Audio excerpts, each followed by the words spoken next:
Hello student, very good morning. Today I will discuss about female reproductive system.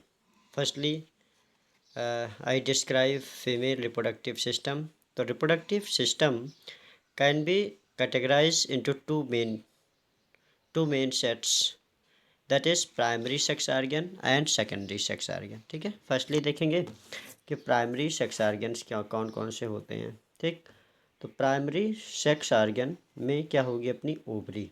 ठीक है, ovaries जो है, ovaries is known as primary sex organ. Why? Because it's are gamete producing organ, है ना. Gametes are produced by ovary, so it is known as primary sex organ.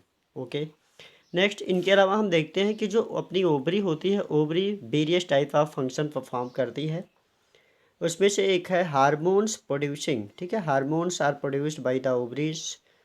ठीक है, उनमें oestrogen, progesterone, inhibin hormone and relaxin. ठीक है, ये सारी hormone secrete करती है प्राइमरी सेक्स ऑर्गन. वो प्राइमरी सेक्स ऑर्गन कौन सी है? ओवरी है. ठीक है, नेक्स्ट हम देखेंगे जो सेकेंडरी सेक्स ऑर्गन है. Secondary sex organ can be classified into three classes या three category. That is female accessory duct, second is female accessory gland and next is external genitalia. ठीक है, तो जो फीमेल एक्सेसरी डक्ट है उसके बारे में हम बात करते हैं. तो एक हो गया ओविडक्ट, नेक्स्ट हो गया यूट्रस, नेक्स्ट हो गया वेजाइना. ठीक है, तो इन तीनों डक्ट के बारे में हम लोग बात करेंगे. इनके अलावा कुछ ग्लैंड्स भी इसमें एसोसिएट करती है फीमेल सेक्स ऑर्गन में. वो है वो जो है वर्थोलिन्स ग्लैंड एक है और एक स्किन्स ग्लैंड. ठीक है, इसके बारे में बात करेंगे. इनके अलावा हम लोग बात करेंगे फीमेल एक्सटर्नल जेनेटेलिया के बारे में. ठीक है, जिसमें वल्वा होती है. वल्बा में बहुत सारे पार्ट्स होते हैं. पहला bones, next labia majora, next है लेबिया माइनोरा, नेक्स्ट है क्लाइटोरिस एंड हाइमेंस, है ना. इन सब के बारे में बात करेंगे. हम लोग देखते हैं कि मेमोरी ग्लैंड. ठीक है, लोग कहते हैं कि मेमोरी ग्लैंड जो है वो भी इंक्लूड करते हैं हम फीमेल रिप्रोडक्टिव सिस्टम में, बट नहीं, ये क्या है, ये सेकेंडरी सेक्सुअल कैरेक्टर्स है. ठीक, तो हम लोग मेमोरी ग्लैंड के बारे में भी बात करेंगे. ठीक है, मेमोरी ग्लैंड के बारे में बात करेंगे. एंड हम लोग बात करेंगे कि मेमोरी ग्लैंड कैसे रिप्रोडक्शन में हेल्प करती है, कैसे एसोसिएट करती है, दैट मीन से फीमेल कैरेक्टर्स होती है. ठीक है, अब हम लोग बात करेंगे कि जो फीमेल रिप्रोडक्टिव सिस्टम है ना, उस फीमेल रिप्रोडक्टिव सिस्टम के बारे में हम लोग बात करेंगे. ठीक है, तो हम देखते हैं इसमें पेयर ऑफ ओवरी है. ठीक है, ये ओवरी पेयर ऑफ ओवरी है ना. ये जो पेयर ऑफ ओवरी है बेटा ना, ये क्या होती है, ये कुछ लिगामेंट से अटैच्ड होती है. ठीक है, इस पर क्या होती है, इस पर एक सस्पेंसर लिगामेंट होती है. Suspensory ligaments. ठीक है, सस्पेंसर लिगामेंट होती है जो क्या करती है, ओवरी को कनेक्ट करती है पेल्विक वॉल से. ठीक है, इनके अलावा एक होती है ओवेरियन लिगामेंट्स, है ना. Ovarian ligaments connect by ovaries with the uterus, है ना, जो यूट्रस से ओवरी को कनेक्ट करती है. ठीक है, एक होती है, एक और ब्रॉड लिगामेंट्स होती है. ठीक है, ब्रॉड लिगामेंट क्या करती है, यूट्रस को पेल्विक वॉल से जोड़ती है. ठीक है, तो ये ओवरी होती है दोनों साइड पे, है ना. इनके अलावा हम देखते हैं बेटा ओवरी से. ठीक है, ओवरी के बाद हम जाएंगे तो हम लोग पहले हम लोग जो एक्सेसरी डक्ट है उसके बारे में बात करते हैं.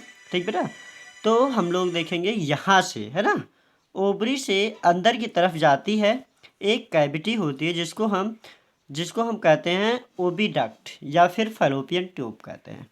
ठीक है, फैलोपियन ट्यूब होती है. ठीक है, फैलोपियन ट्यूब जो होती है वो यूट्रस से, ठीक है, यूट्रस से एक डक्ट होती है जो ओवरी के पास तक आती है, उसी को हम कहते हैं ओविडक्ट या फिर फैलोपियन ट्यूब. ठीक है, अब बेटा हम देखेंगे कि जो फैलोपियन ट्यूब है, फैलोपियन ट्यूब को हम तीन पार्ट में कंसिस्ट कर सकते हैं, तीन पार्ट में डिवाइड कर सकते हैं. ठीक है, एक हम देखेंगे जो बॉटम पार्ट होता है या ओवरी के पास वाला पार्ट होता है थोड़ा नैरो होती है, उसको हम नाम देते हैं इनफंडीबुलम. ठीक है, ये इनफंडीबुलम होता है. इनफंडीबुलम के देखेंगे कि इसके बॉटम पोर्शन पे कुछ फिंगर लाइक प्रोजेक्शंस होती है जिसको हम फिम्ब्रियाई कहते हैं।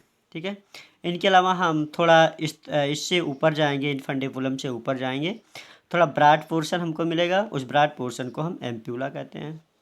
ठीक है, और आगे जाएंगे जो यूट्रस के क्लोज होता है, थोड़ा नैरो होता है, उसको हम इस्थमस कहते हैं। ठीक बेटा, आप देखेंगे ओवरी, ठीक है, ओवरी के पास वाला पार्ट इनफंडिबुलम, थोड़ा आगे जाएंगे एम्प्यूला, नेक्स्ट जाएंगे इस्थमस। ठीक है, अब हम देखेंगे कि ये जो ओवरी होती है, ठीक है, ओवरी ओवा सिक्रीट करेगी, ओवा रिलीज करेगी, दैट मीन्स इसमें ओव्यूलेशन होगा, है ना। ओव्यूलेशन जब इसमें ओवा सिक्रीट होगा तो हम देखेंगे फिम्बर लाइक जो प्रोजेक्शंस होती है, जिसको हम फिम्ब्रियाई कहते हैं, फिम्ब्रियाई क्या करती है, पेरिस्टैटिक मूवमेंट करती है, इस मूवमेंट से इसको ऊपर ले लेती है बेटा। ठीक है, और ये जो फिंगर लाइक प्रोजेक्शन होती है, इसमें ओपनिंग होती है, ओपनिंग, है ना, और उस ओपनिंग को हम नाम देते हैं ऑस्टियम। ठीक है, ये जो ओपनिंग है, ओपनिंग को हम कहते हैं ऑस्टियम, है ना। तो जो ऑस्टियम होती है, ये ऑस्टियम करती क्या है कि ओवम को अंदर इंटर कर देती है। ठीक है, ओवम की अंदर एंट्री करती है और यहाँ से पेरिस्टाल्टिक मूवमेंट करती है, पेरिस्टाल्टिक मूवमेंट करते करते ये आ जाती है एम्प्यूलर रीजन पे। ठीक है, एम्प्यूलर रीजन पे आती है, एम्प्यूलर रीजन ही है जहाँ पे फर्टिलाइजेशन होती है। ठीक बेटा, फिर देखेंगे एक बहुत नैरो पार्ट्स होता है फैलोपियन ट्यूब का, उस नैरो पार्ट्स को हम कहते हैं इस्थमस। ठीक है, तो हम जानेंगे कि फैलोपियन ट्यूब जो है वो 3 पार्ट्स में बट गई, इनफंडिबुलम, एम्प्यूला एंड इस्थमस, है ना। एम्प्यूला में फर्टिलाइजेशन होता है। आगे देखेंगे हम लोग, आगे हम लोग देखेंगे कि इसमें अब जो है आगे हम चलेंगे तो हम लोगों को यूट्रस मिलेगा। ठीक है,